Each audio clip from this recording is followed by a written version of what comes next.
episode of Interview. Guest for today's evening is an amazing personality who is a cancer surgeon by profession and a wildlife photographer by passion. So, without any further wasting of time, let's get started. Hello and welcome, Mr. Bansal, to this session of interview. Thank you so much for your valuable time. Thank you so much for inviting me. It's an honor to come here and share my inputs and passion with all our viewers. And I would be happy if I could inspire someone to follow their passion and also work hard. My pleasure. So, moving on to the first question, we would like to know about yourself a little bit. So I am basically a advanced laparoscopic and a cancer surgeon. And I've been a surgeon since 10 years now. And I have my own private multi-speciality hospital by the name of Jeevan Jyoti in Allahabad, which is one of the biggest hospital in the city. So the hospital was started by my father, and he is no more now. So we are managing the hospital with my mother also. She's also a doctor. And apart from being a doctor, I became a doctor because I wanted to help people in the first thing. So that is why I chose this profession. And cancer, and everyone knows that there is a lot of dilemma in people's mind. So apart from being a surgeon and treating cancer patients, I love to counsel the patients and give them enough time so that they clear all the doubts and they are relaxed inside, because all the diseases are created in the mind. So that is from my medical perspective. That apart from that, I've always been a nature lover all throughout my childhood. I've been very close to nature. It feels like I'm connected to nature. So I obviously, as young children and young boys, I like to do all the other things like partying and all that. But apart from that, my most joyful moment was to just sit out in nature, watching trees, watching birds, or just go for a drive or a walk anywhere close to nature. And so my love was from my childhood.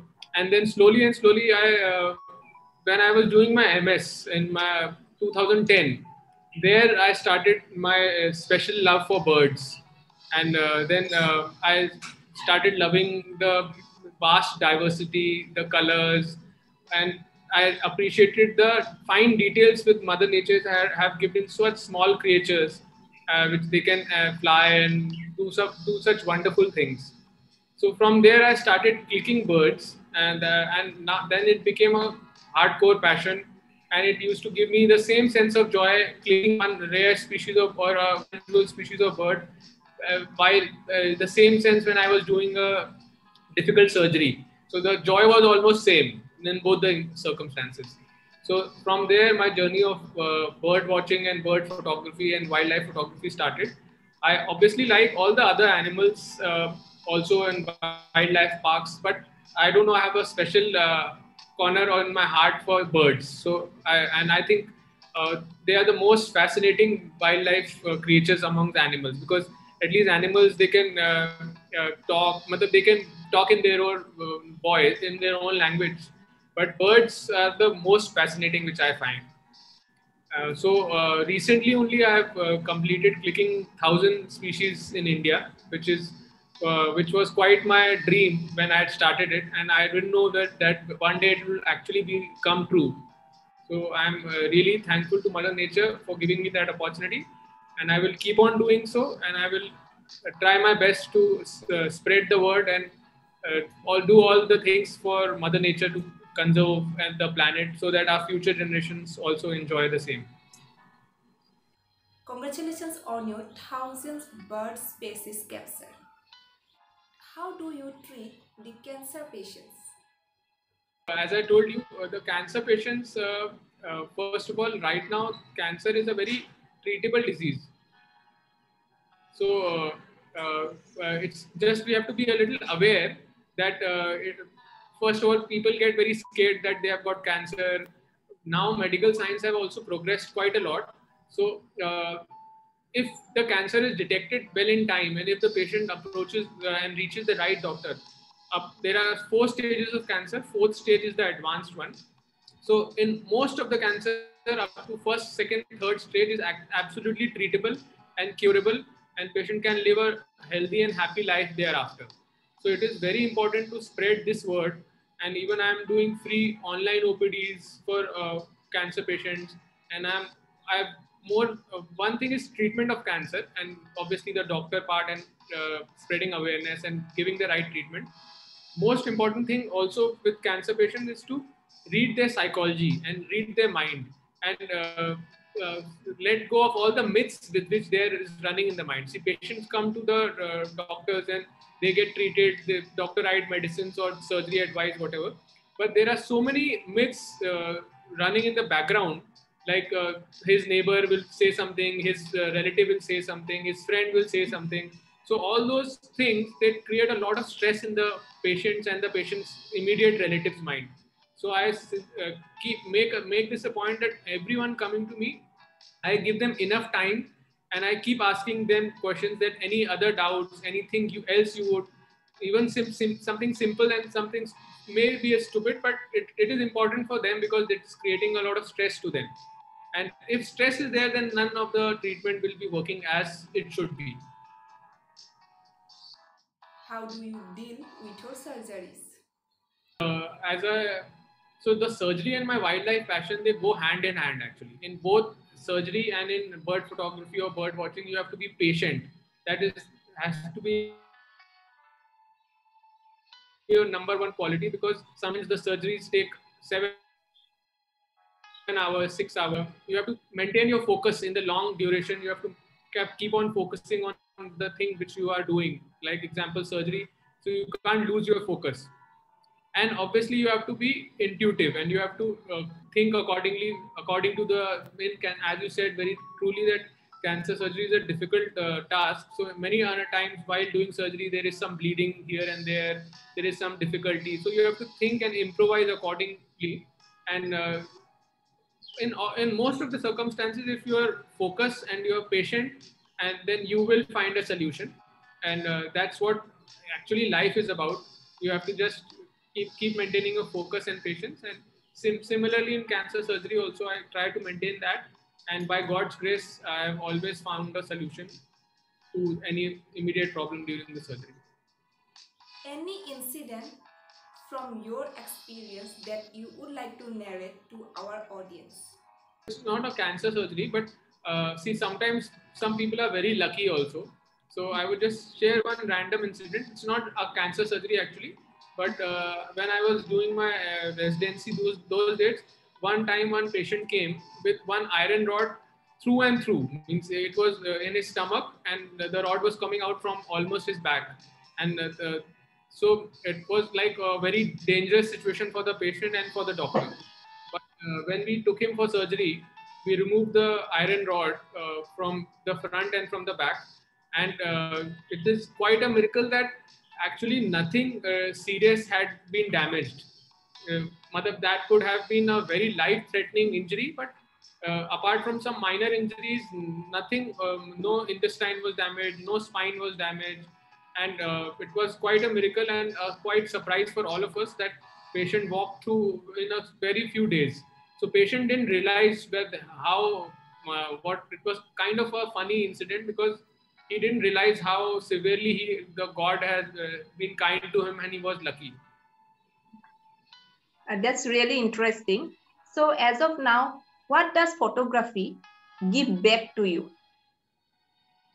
So photography give back to me. Very, very good question. See, why do I do photography? I do photography because uh, every time I'm clicking a bird or any animal, or most likely bird, so I remember and I appreciate the beauty of Mother Nature. So I just feel like that these days photographs are very powerful, especially some species. Due to in northeastern India, many species are still being hunted. So with the beauty of photographs, if we can, through social media or through news and through these interviews like these, if we can spread to people that such beautiful avian flora, bird species, and diversity exists in India, so common people will also come to know that such beautiful creations of Mother Nature exist within our country. So this awareness one day might lead to help us to fight against corruption, then hunting and all these illegal activities which is still being happening even in our country. So my goal with photography, what photography gives me back, is it gives me peace that I am trying my level best to spread awareness for Mother Nature, so that we all can work towards preserving nature and helping our planet. You have explored a lot of Northeast India, especially Assam and Arunachal Pradesh. Could you please share your experience with us? Assam and Arunachal are one of the most beautiful states in India, as everyone knows. So there was one. There are so many stories to share, but obviously there is one story about one. There is one pheasant, like a bird. Pheasant means like jungle cock, or like जैसे हिंदी में कहते हैं मुर्गी जैसी bird है. But it is a very rare and elusive bird called the Blitz tragopan. So Blitz tragopan is very secretive. It stays in the dense forest, and it is hardly seen in open. But only during the month of April, when it is their breeding time. So it is looking for, the male bird is looking for a partner to breed. So at that time, it sometimes comes in the open, and so then that is a very good time, good month in the month of April to see it, and maybe even get chance to click it. So I was blessed with very good opportunity that time. We had been hearing call of that bird since morning, and but no luck. We tried for 2-3 hours in the morning. We could hear the bird calling from the either side of the road, but we couldn't even get a glimpse of it. So then after breakfast, me and my friend, we just explored the area near the roadside dense forest, where we thought bird must be around. We could hear the call, but we couldn't see the bird. Then we were just sitting on the road next to the forest, and suddenly the bird crossed like 10-15 meters from us, and we were very lucky to get very good pictures of the rare and elusive bird. So you have captured the red-headed trogon in Dihing Patkai. Yeah. What was the story behind that capture? So this red-headed trogon is one of the most beautiful birds, because it is so striking red and with beautiful colors. And the places which is found, like Dahing Patkai is one of like the hidden gems of India. It is one of the true rainforests, and very few true rainforests exist in our country. If you get a chance to visit Dahing Patkai forest sometime, you will know that it is so amazingly dense green with different shades of green, the light green to dark green, and the forest is so dense that it is one of the only forests where even as you may know that in dense rainforest there are a lot of leeches. So leech are insects which crawl through the ground, and they suck blood out of you. So it is the only forest where apart from monsoon also in other months also you find leeches, because it is so dense that inside the forest it is always damp. So we were walking through the forest of Dahing Patkai with many leech bites and all that, and suddenly this striking red color bird flew across us and sat on the tree behind us. So then we slowly approached the bird, and we were lucky that it gave us very good time to approach, and it came on quite an open perch for me to get good photos of the same bird. So I'm really grateful for Mother Nature for the same. So three species of trogon. So one is from Wat trogon from Arunachal Pradesh, then again from Kerala, this one is Malabar trogon. Were you really interested in capturing these species? Yeah, trogons, trogon, there are many species of trogons in the world, close to almost 30-40 species, but in India, we have only 3 species of trogons. So trogons are actually very special birds. They are big birds, and they are very colorful birds. And so in the Malabar trogon, I have captured 2-3 times. Once in Goa, forests of Tamri Sulla forest of Goa, and then one in forest of Thattekad in Kerala.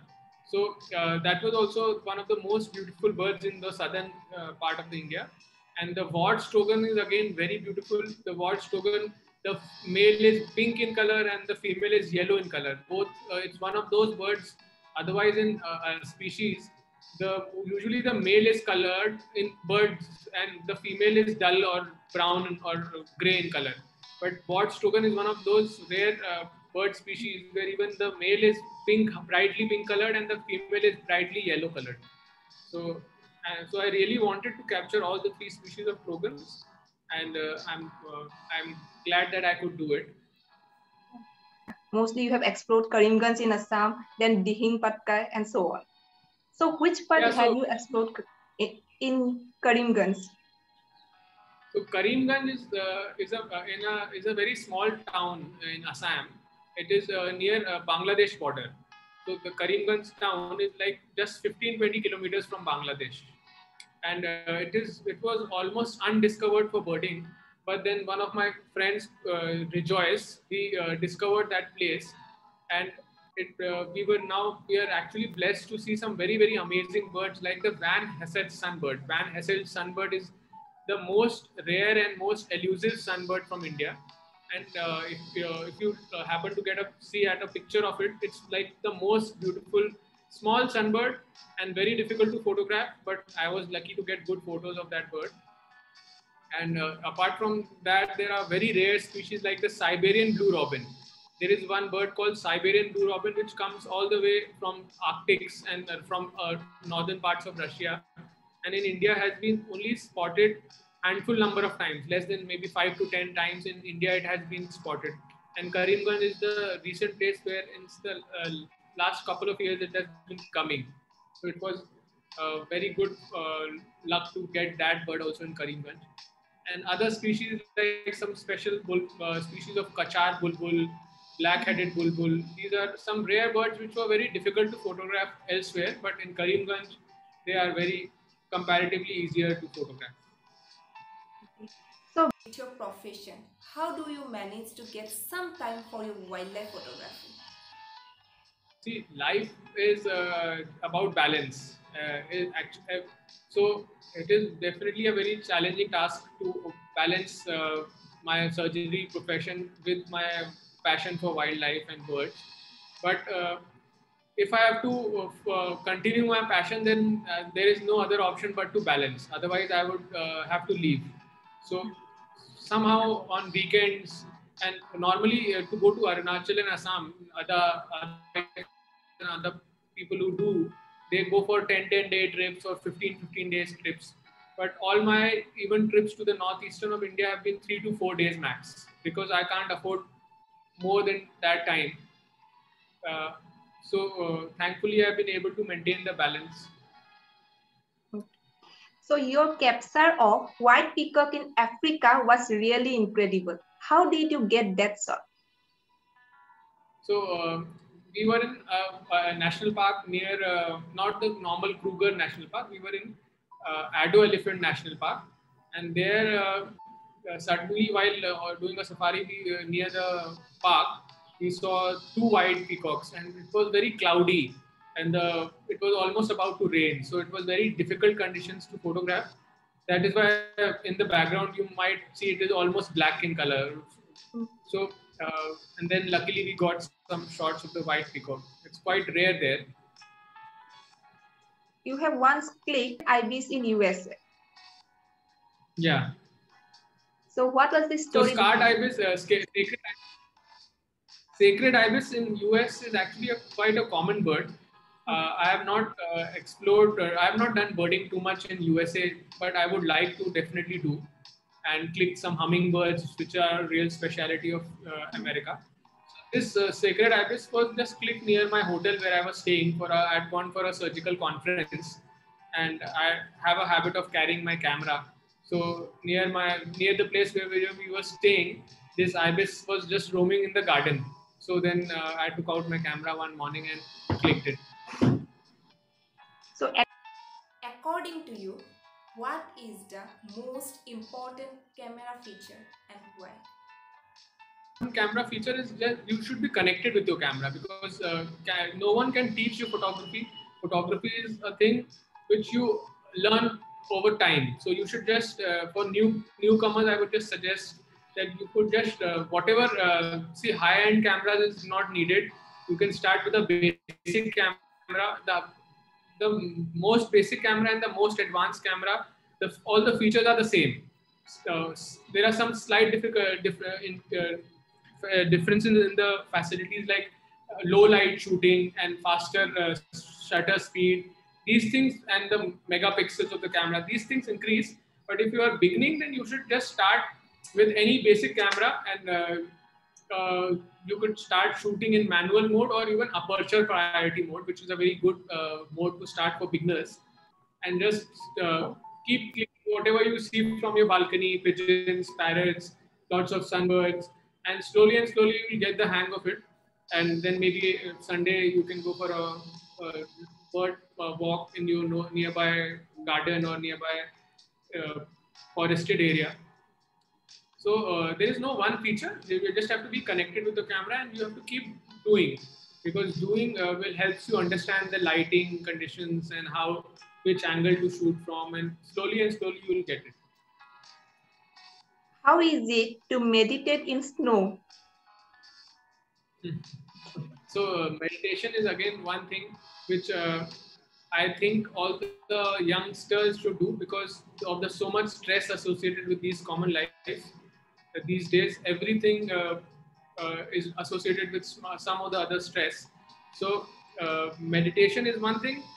Meditation is again 1,000 kinds. There is not any of them is correct. You can follow Osho, and there are so many nowadays. So, or simple thing is to be connected in whatever you are doing. That is also meditation. Like for me, even photography is meditation, because once I'm seeing a bird, then all my attention is on that bird. I forget everything in the world. So to actually sit and close my eyes in a place like snow or divine grace of Mother Nature, it's like the most blissful feeling in the world. And I would do anything in the world to keep doing that again and again. You post every image with a message. So how did you get that idea? I started reading Rumi quotes. Rumi is one of my favorite quotes author, whose quotes are actually very meaningful and very deep. So every person reading that quote, probably if you can go to my Instagram and read any of the quotes, I feel every time you read that quote, even myself, I've read that quotes and used it on my messages. Every time I read the quote, it leads me somewhere else. So it has a very deep meaning to it. Uh, Quotes are otherwise good, but Rumi quotes have something special about it, because he writes it in such beautiful way that you could actually, it goes hand in hand with my bird photos. So I don't know where the idea came from, but it came from somewhere. I have once published your calendar in collaboration with Wildlife Conservation Officer. That through one of my friends who is working in WWF. So WWF is a very beautiful organization, and it is doing a lot for conservation in India, like spreading awareness, spreading information about the rare and difficult species. And so we should all support WWF. We can log on to their page, wwf.org, and they keep doing some or the other motivational or informative programs. So I would really want everyone to associate with, because it's one of the best organizations in India which is doing substantial and important work for conserving nature. So it is this year's calendar only which I have come for with the WWF, and I have a few of them left. So if anyone is still interested, I would love to send them across.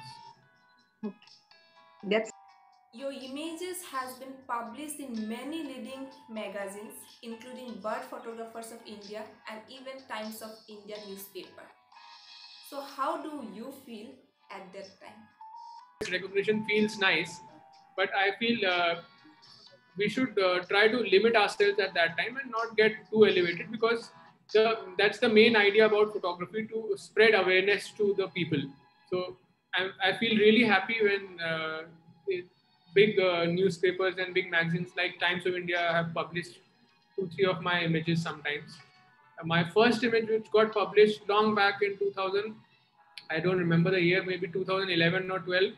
was of painted stock in Mumbai midday center page. So that was my first image. I don't know. I have a screenshot of that somewhere. So it is always good to get some recognition, but I would love to spread the message across.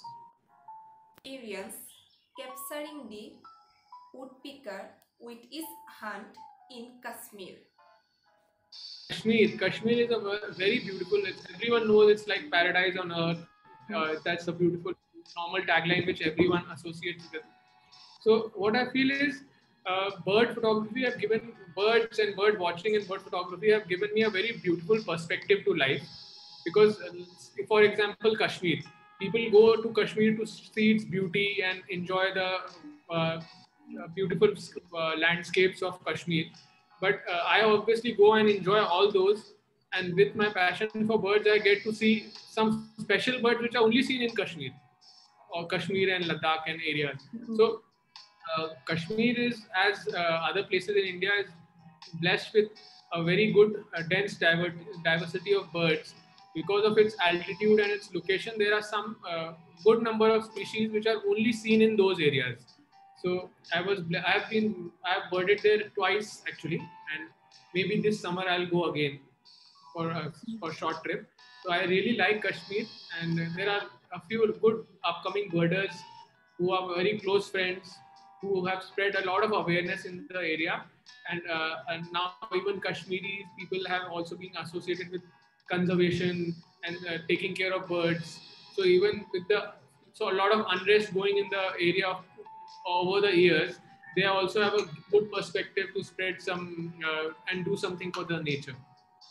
You have captured the Himalayan goldfinch in Spiti Valley.